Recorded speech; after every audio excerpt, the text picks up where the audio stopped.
But the good news is that the Iranian people do not hate Israel and do not hate the United States. In fact, they hate the Islamic Republic so much that everything that the regime has told them to do, they do the exact opposite. You're listening to Code Red with Secure America Now, the largest national security grassroots army.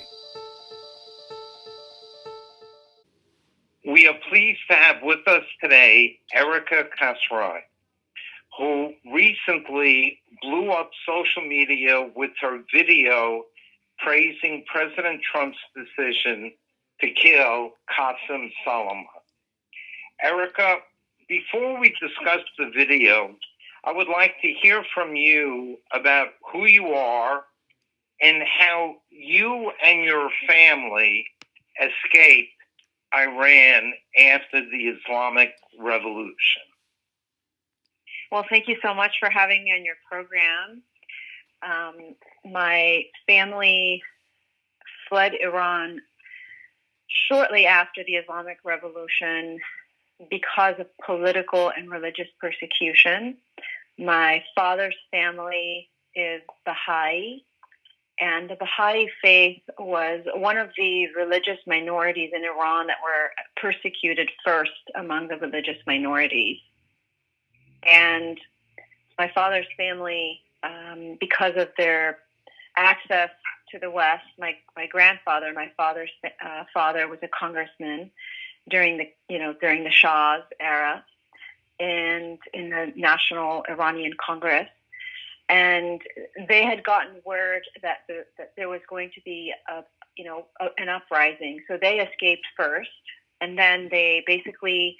My father came to the United States and started the process of our, paperwork. We ended up going to Italy and living in Italy for about a year, and then we were able to subsequently come to the United States on refugee status. I have looked at some of your other interviews, and one of the things that you said, that after the Islamic Revolution took hold in Iran, that as a 7-year-old in school, you were taught such lovely things as chanting "Death to America." Can you talk about the experience of living in Islamic Iran? Sure. I mean, as a child, I think it's really hard to understand what's going on with the grown-ups. And all I knew was there was a shift. There was one day where I went to school, and in the morning we would exercise and go to class. And then the next day it was almost like everything changed. We had to cover. I remember having a baby blue, aqua blue head covering that I had to wear to school, which was sort of interesting and cool because it was different. It was a novelty. I didn't know what I was doing, but I knew that all the girls had to wear it. My teachers had to wear it. My mom had to wear it, right? So, and then I also remember having to chant in the schoolyard. We say the Pledge of Allegiance in America when we first go to, first beginning of the day, and our Pledge of Allegiance was saying "Death to America" and "Death to Israel." That transformation of instituting Islamic law took several years after the Islamic Republic, sort of institutionalized their ideology. In fact, today is the anniversary of the Islamic Revolution. So the regime is trying very hard to advertise the revolution in Iran, and people are just making fun of them, which is hilarious to me. But as a child, I didn't know what I was doing. I didn't understand what kind of ideology they were propagating. Of course, as I've become more involved in the politics and the geopolitical atmosphere of Iran, now I understand. They started very young, to teach human beings how to hate In fact, they paint the American flag and the Israeli flag on the ground of universities, of schools, of government buildings, so that you have to walk over these flags and disrespect these two countries. So it's kind of their psychological, brainwashing that they do to the people. But the good news is that the Iranian people do not hate Israel and do not hate the United States. In fact, they hate the Islamic Republic so much that everything that the regime has told them to do, they do the exact opposite. So there's always a silver lining to the story. There was a video that came out about the same time as the video that I mentioned earlier, in which we saw pictures of Iranians deliberately walking around rather than on Israeli and American flags that were painted on the streets. That's very true. And in fact, that happens all the time. But because all of a sudden President Trump's, actions brought the eyes of the world on Iran, the Iranian people wanted to show the world that this is not who they are. They are not the regime. And, during the 3 days of protests after the downing of the Ukrainian airliner, the Iranian people chanted in the streets, Soleimani is a criminal and so is his leader. IRGC, commit crimes and their leader supports them. 40 years of crime, death to this regime. I mean, it was pretty obvious that the people of Iran were sending their message to the world. In fact, President Trump tweeted out in Farsi in those 3-4 days, basically putting the regime, in check. Don't kill your people. We're watching you. So that was very empowering for the Iranian people to finally see a president. I mean, he's really the only president, and I really believe that he will go down, as a hero and a legend in Iran for the actions that he's taken. I have worked with Iranian dissidents over the years, and one of the questions that I asked was, how can we in the West help you?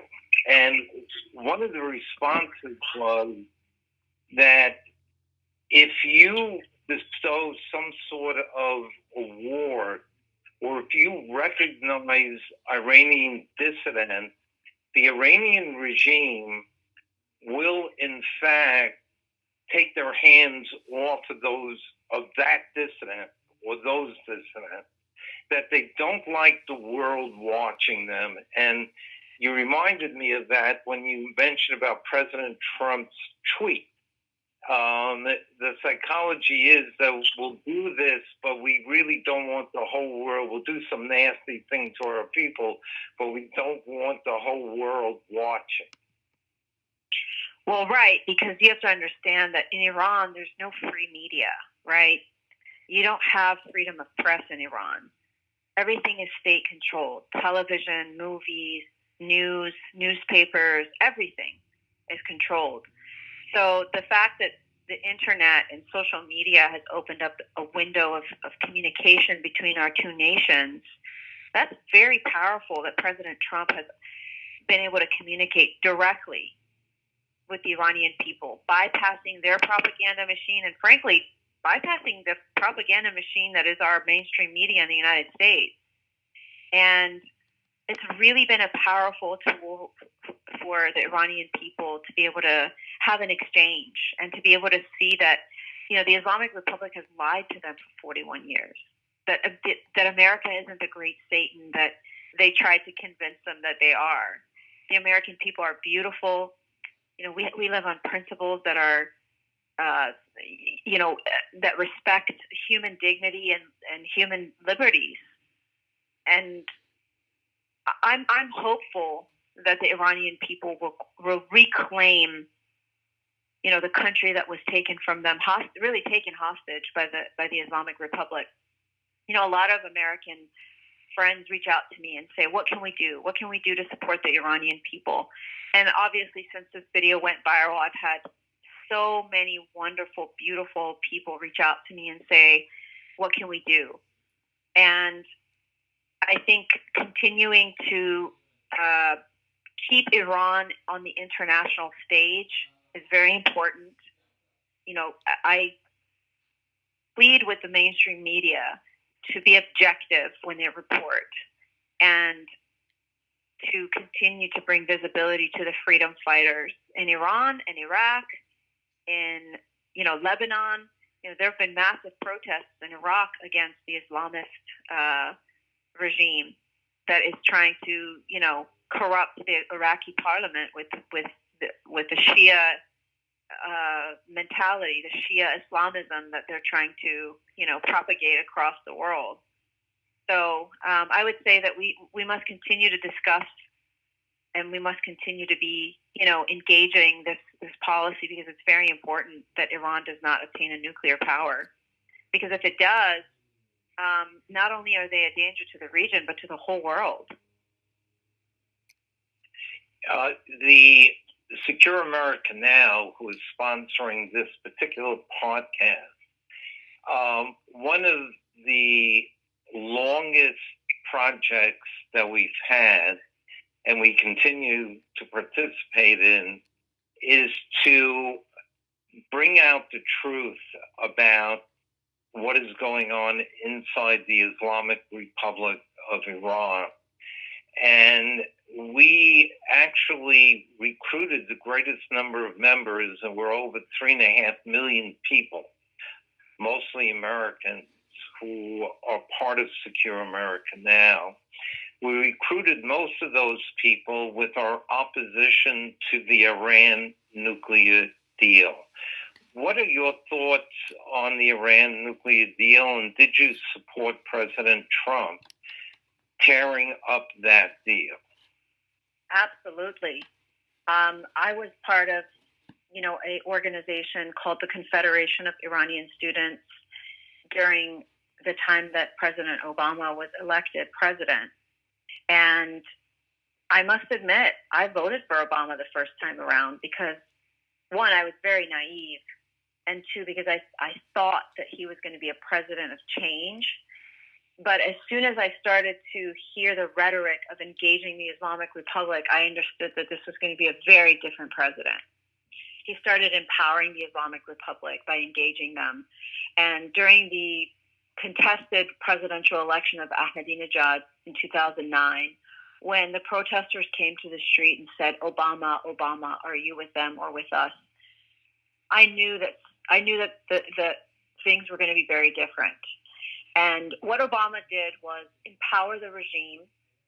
He was so desperate to engage them that it cost us millions of lives in Syria. And the complexity of the issue is I think far beyond anything that most Americans can understand. But giving the regime money and engaging them and giving them the power that they had, today they're weak. I mean, the JCPOA only empowered this terror regime, but today the regime is weak. Their economy is plummeting, and they're running out of money. So they've become weak internally, and that has empowered the people. One of the things that I always get is, the United States has sanctioned medicine and food, and the people are dying, and that's not true. The truth is that the only exceptions to the sanctions was food and medicine, but the regime is keeping the medicine and basically lying to the people, trying to convince them that America is cutting off food and medicine. Iran's economy is based on selling crude oil to the world market. 90% of Iran's economy comes from selling crude oil to the world market. And what they do with that money is fund their stupid, dangerous nuclear program, which Iran doesn't need because we have enough natural resources in Iran for power. And it pays the IRGC and the Revolutionary Guard 3 times the average salary of a government worker. It's been funding, Hamas and Hezbollah and the Arab Hashd-e-Shabi in Iraq, and buying votes with the United Nations. They are the state, 40 years of state sponsors of terror, and we have to cut them off. We have to hold them accountable. Do you think, or do you have a advice for President Trump for him to continue on this path of bringing down the Islamic regime if they don't start behaving themselves towards their own people? Is there anything else that the Trump administration should be doing? I think that the maximum pressure campaign has been very, very successful. We need policy based on principle. We cannot cater to a regime that is the leading state terror. We can't. We can't allow an unstable regime to obtain and use nuclear weapons. So I think President Trump is on the right track. I would advise President Trump to start engaging the various, opposition groups. During the Obama administration, Obama canceled the assets in the CIA that he had on the ground. He because he didn't want to, somehow lose his JCPOA nuclear deal that he was making with the regime. I would say bring back the policy of having assets on the ground in Iran. I mean, it might be a very controversial statement I'm making, but the opposition in Iran is looking to the United States for leadership.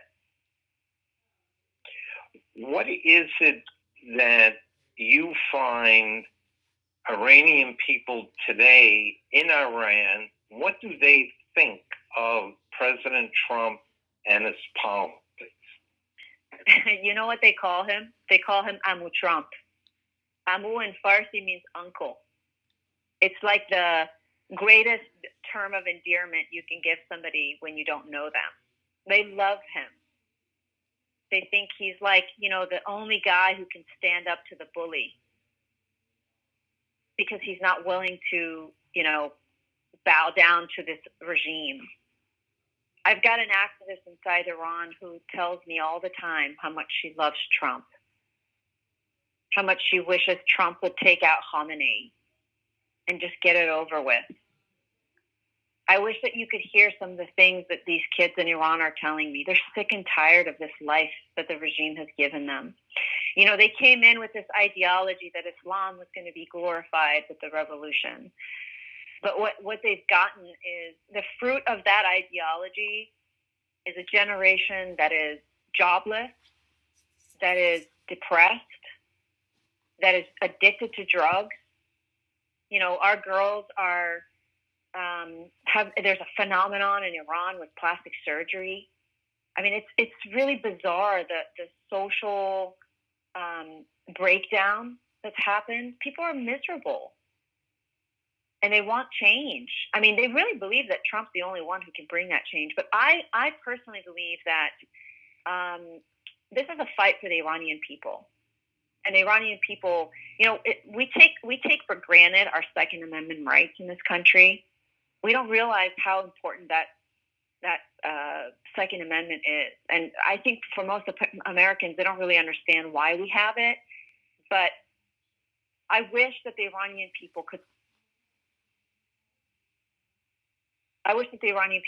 were afforded that same amendment, because I guarantee you, if they had that power,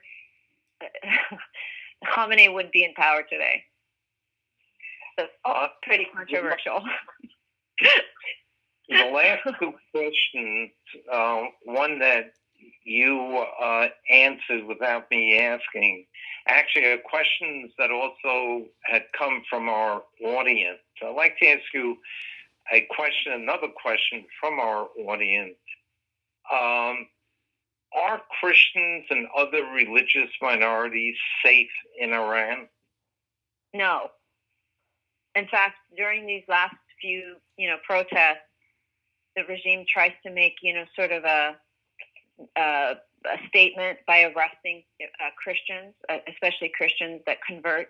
I mean, Orthodox Christians are not harassed. They can't evangelize. But if you convert to Christianity in Iran, it is considered apostasy. It's a crime, punishable by death. Typically, what they do is they intimidate you and your family to leave the country so that you're not proselytizing, so that you're not leading home churches, so that you're not, pushing their agenda on other people. I mean, they're so afraid of Christianity. And really I would say that because the generation is very young in Iran, a lot of young people are becoming atheists or just deists. They don't want to have anything to do with religion. They're very turned off by religion. Is there an outlet besides the Trump administration?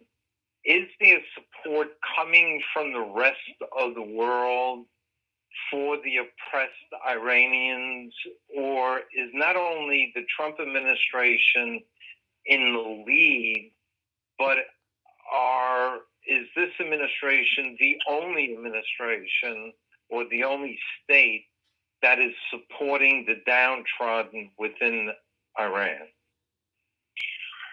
Unfortunately, I would say there's very little support coming from other countries, and it is the Trump administration that is giving visibility to the pro-democracy movement. I don't have a crystal ball to tell you, but I do believe that the regime's lifespan is coming to a close, and if we continue to choke them, economically, they're going to run out of money eventually, and the good people of Iran are going to fight, and it's going to cost. It's going to cost. Freedom isn't free. You've got to fight for liberty, and I do believe that the people of Iran have had enough. What I would like to see is a coalition of partners, of people around the world coming together to build a structure to help the Iranian people navigate this movement. There's a movement within Iran. It's a constitutional revolution, basically, having a referendum and then a free and fair election, and really a constitution that's based on, that's similar to the U.S. Constitution, freedom of religion being its first pillar. But the people in Iran don't know how to navigate, and that's what I've realized is that we need better information. We need, media to teach the people of Iran how to build their democracy. It's easy to say, oh yeah, we want freedom and democracy, but if you don't know what that looks like, you have no idea how to institute a democratic nation. You become a power vacuum for those that are in the region who want to just take control and, continue to terrorize just to stay in power, like we saw in Syria and what we're seeing in Iraq. But I would really love to be able to see a coalition of partners who come alongside and, using the media, using the power of the media to teach the Iranian people how to build their nation again. I think that would be a good step. I began my introduction of you, Erica, by mentioning a video which we've referred to a couple of times. I'd like to talk just a little bit about that video. When I saw the video that went viral, it was a breath of fresh air in that it came in the aftermath of the Soleimani, the death of Soleimani. And it took us inside Iran, where the mainstream media in the United States, which mostly hates Donald Trump and anything that he does, the mainstream media were propagating the idea that the Iranian world is going to rise up. The people of Iran are going to rise up, unite behind the Islamic Republic, and because we killed this terrorist. But then you came into our screens and onto our screens, and you said that's not the case. There is no groundswell protesting the death of Soleimani. Most Iranians hated this guy. He did not represent them. And that was a real burst of fresh air. What encouraged you to produce this video and to educate us in the West as to what the true feelings of the Iranian people were at that time?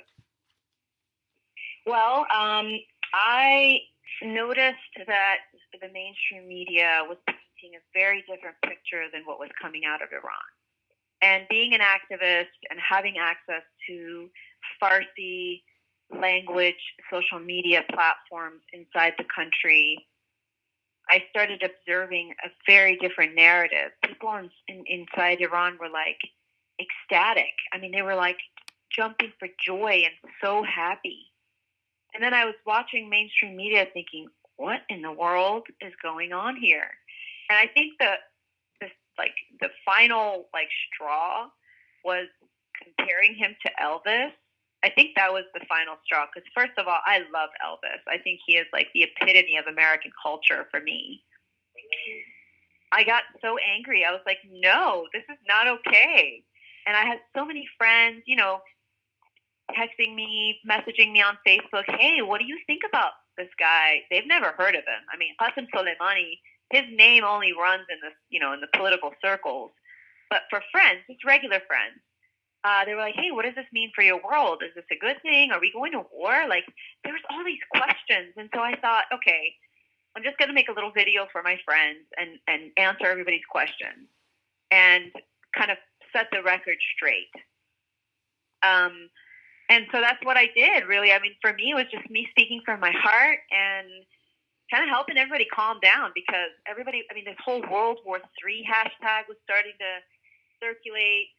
And what I realized, and I think the reason the video went viral is because I had my finger on a pulse that I think for the most part, the mainstream media has ignored. I mean, they don't understand how much fear they inject into the American public when they make statements that are not true. They're just distorting the facts. And so I had this kid. I mean, I can't forget him.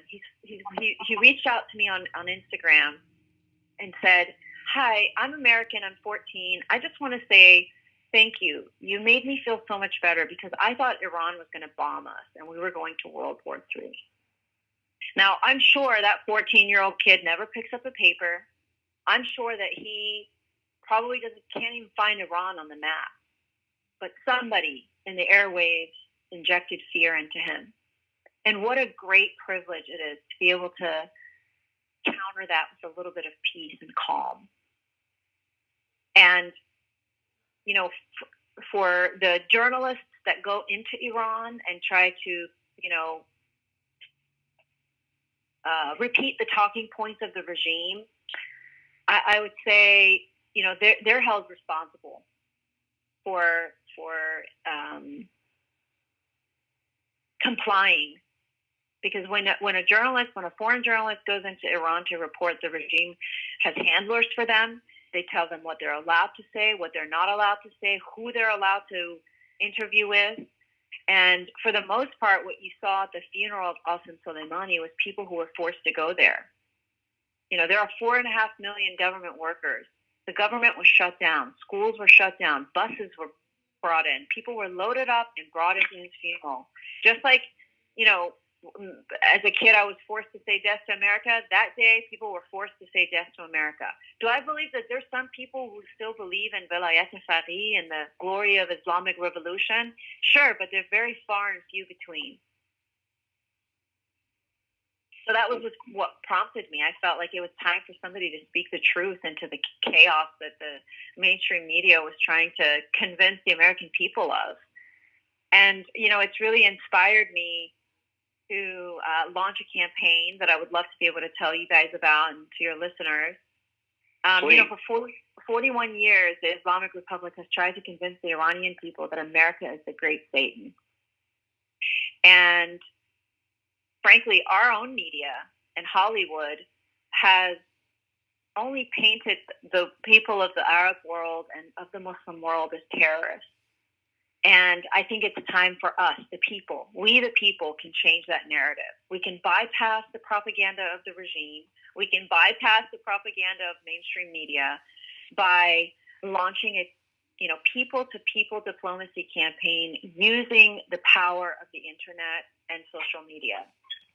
So the call to action is for all my beautiful American friends, across the country, to send in their pictures with the hashtag Iran USA 4 and love, and holding a sign with that hashtag in your hand or putting it on your hand towards the selfie of your camera, and showing the people of Iran the beauty of America, the beauty of what makes us American. Whether you want to hide your face or you want to show your face, you want to show a part of America that you love and that you or a value or a principle of America that you want to address to the Iranian people, to teach them why we love America, why America is a great place to live, why this country has been able to practice democracy for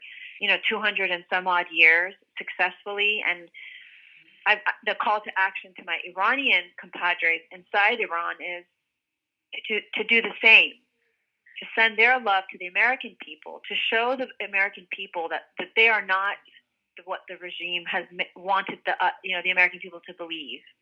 Using that same hashtag, sending the American people pictures not of themselves.